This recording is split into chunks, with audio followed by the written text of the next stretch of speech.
أعزائي المشاهدين، أهلا وسهلا بكم من جديد مع برنامجكم الأسبوعي برنامج إماراتي. كما عودناكم في كل أسبوع نستضيف لكم خيرة من دولة الإمارات قصة نجاح أتتنا إلى الدولة منذ 30 عاما. Madam JSHREE, good afternoon. Good afternoon to you. We are so lucky to be here with you in your company. Our team said you will come in our program. Thank you so much for having me. I'm really delighted to be on your program. At the first, we would like to know about yourself. Who's JSHREE when she come to this country at the first time and what she's doing at this time?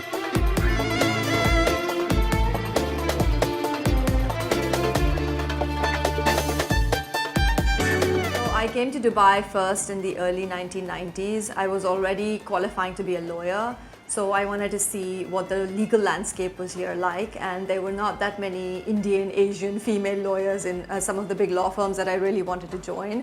So it was very interesting for me. I learned a lot very, very quickly because everybody in the government was very accessible, and I was very lucky to work in the oldest Middle East law firm at the time called Fox & Gibbons, where my partners would go hunting and fishing with some of the sheikhs of Dubai, and I was left in the office to work, of course, but it was also very exciting times for me to be here at that time. Let's talk about first time you start your business or the business in general as an employee, when it was?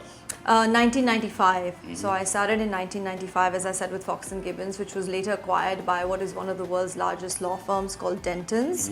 I was a junior associate, and I worked for 4 partners who had very different personalities and who taught me a lot and who sent me to every government department every day for many hours. So I learned the law really very quickly because at that time there was no real law school for foreign lawyers who were coming into the country.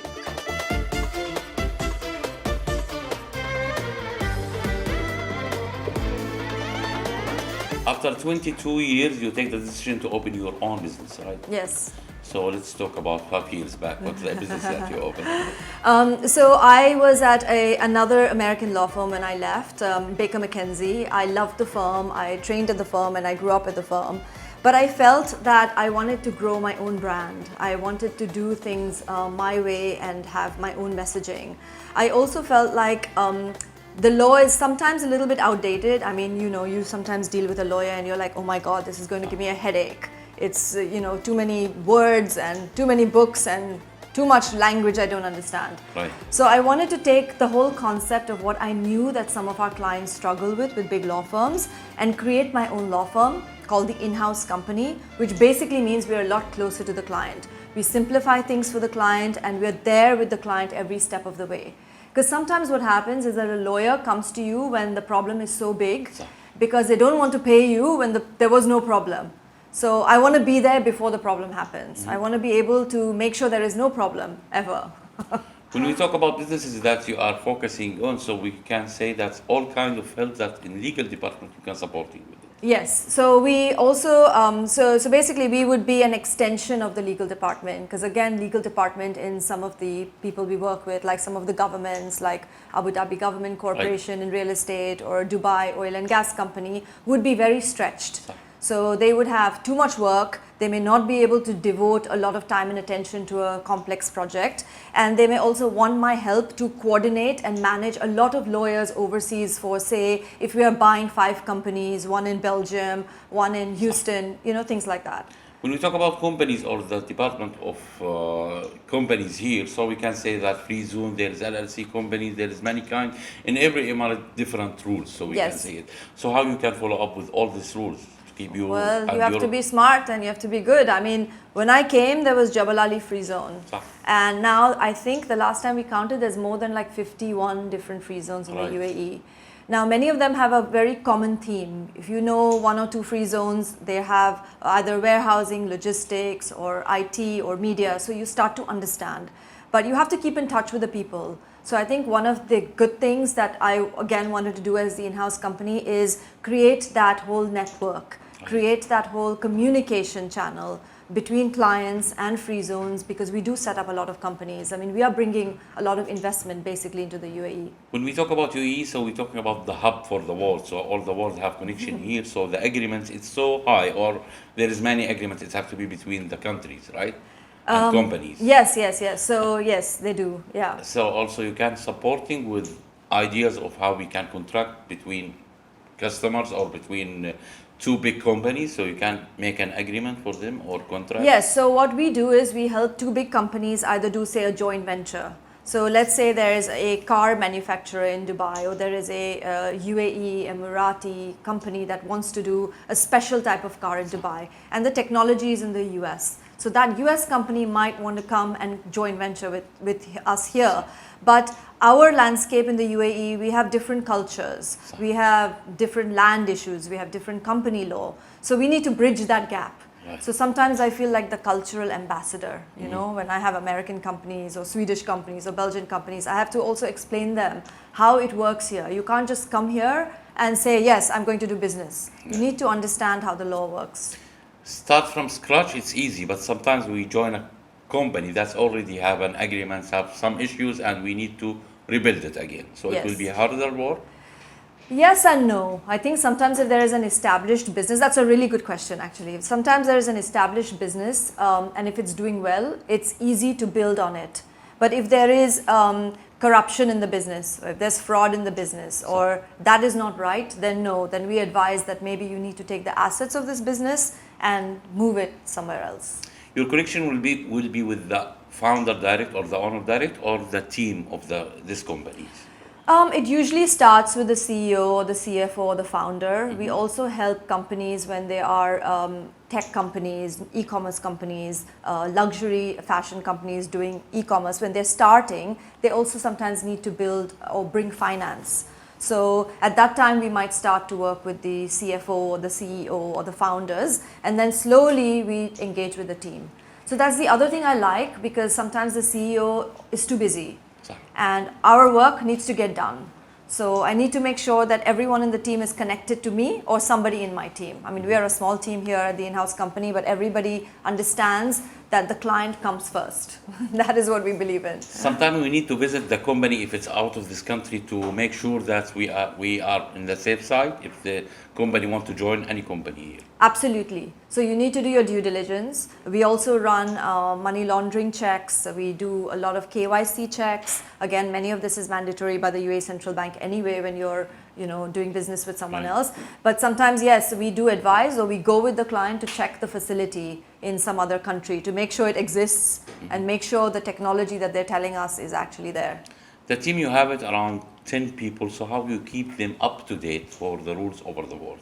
So number one is we work in open plan. So they always hear me talking, shouting, screaming, negotiating. So it's a very good way to communicate.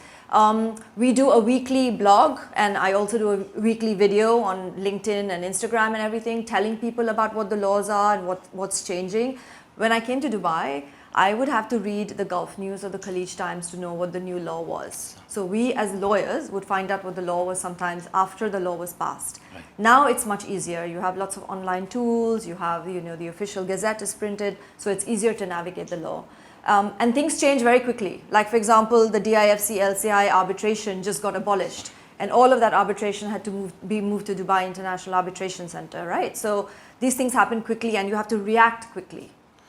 So when we talk about before Corona that you start your company, but when Corona came, it was against or with you? So you see how we work. We work in a very flexible environment.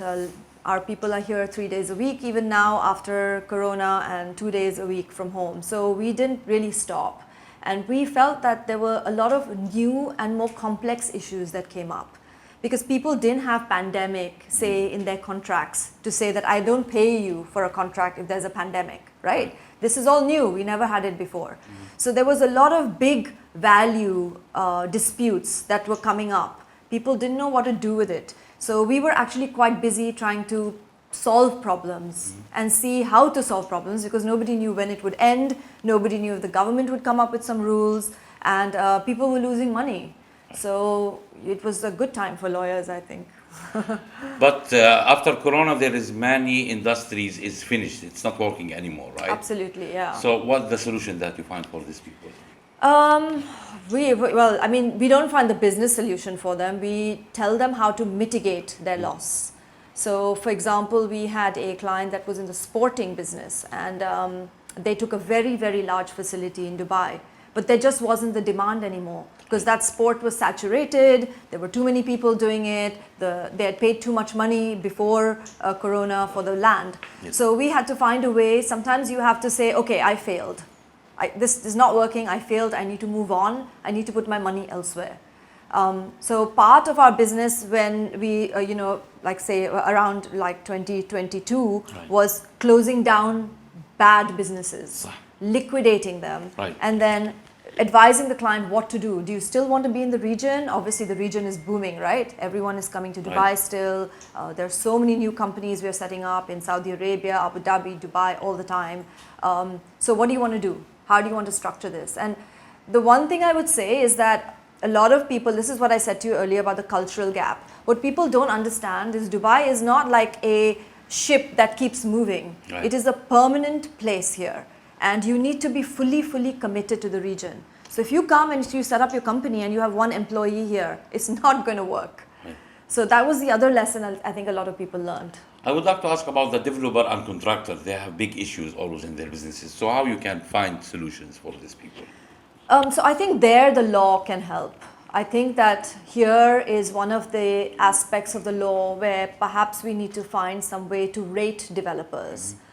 We know some of the developers that always deliver their Yes. projects. We know some of the contracting companies that always default. Yes. Or we know developers who basically have not been able to show up and deliver.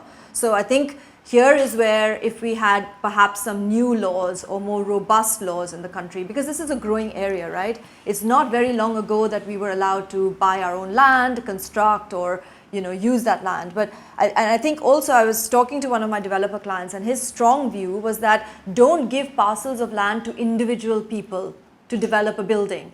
Try to build master communities. I think that is the way the UAE will flourish, if we build many more master communities that actually are linked and all the systems are linked. Blockchain, many people asking the government to have it or to start with it in this community. Do you think it will worthy with us? I think the government here is all about technology. Yes. The government here is all about pushing good technology, new technology, and being on the cutting edge. Right. So first it was like Malta or Estonia and all these other places, right? Why do you think everybody moved here? Because obviously the government is looking at the Virtual Assets Regulatory Authority. Yes. They're looking to regulate, but not to be so strict that nobody can do any business. Right. So I think, again, Dubai has a lot to gain because places like Singapore, places, as I said, like Malta have become extremely difficult to navigate. Right. Too much regulation, no clarity. So yes, I think blockchain does need to be adopted, but then there are also lots of crazy things Right. around blockchain. This is for money lending, so that's very good. Yeah, so I think we need to be careful here that we maintain our reputation. We need to maintain our reputation as a good, thriving economy that promotes business but understands when it's not good business, you see? And that's sometimes my work. So sometimes it is my work to also differentiate a good product and a good business line versus a really poor business line with people with the wrong vision.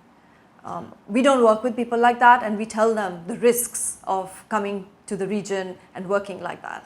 How you keep your customer with their brand or the branding, how you keep it safe? You mean in terms of our own technology? Yes. Yeah, so we have, obviously we work on systems that keep our, nobody is free from attacks these Yes. days, as you know. We've had a lot of cases where clients have said, don't send us an email, Yes. we've been hacked, etc., etc. So we're like, oh my God.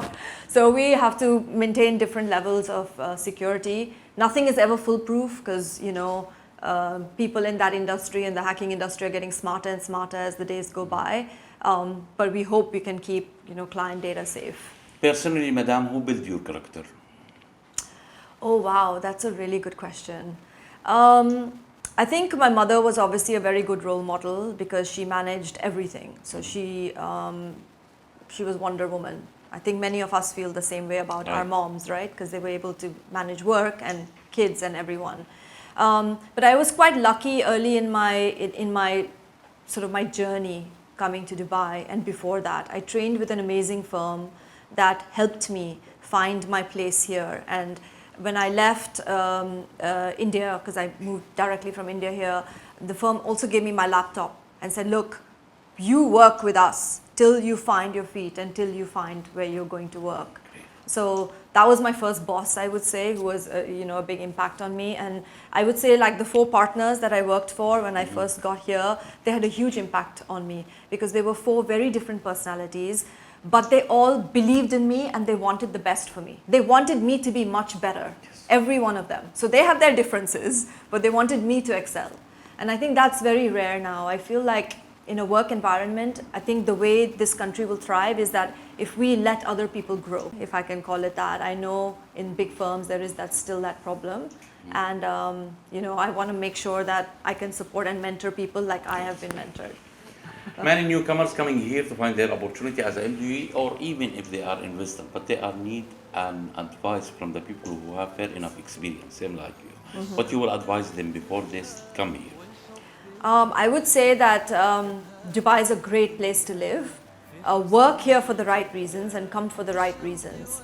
Don't think that it's an easy ticket to be rich. If I travel somewhere and people say, the taxi driver's like, you're from Dubai, oh, you must be very rich. So there is that feeling that everyone here is like, multimillionaires. But what they don't see is you and us and how hard we all work. And the fact is that the country and the rulers of our country have supported the framework for entrepreneurship. Right. You see? And that's what I would tell people, that this is a country where you come, you can be an entrepreneur, but you need to be honest, you need to be true to yourself, and you need to embrace the culture. Finally, this country, which have a concept we cannot find it over the world, the security. We can say the safest country in the world, we can say UAE. Starting from His Highness Sheikh Zayed, the one who built this country, and his son make UAE number 1 in the world. So what you will say for UAE leaders and government for all this opportunity that we have? I am most grateful. It's incredible that we have this opportunity. It's incredible that our children can be out in the middle of the night and we're not worried about them. It's incredible we can leave our cars unlocked. I still leave my car unlocked. I have to think about locking my car still. Right. And, I think that we take it for granted.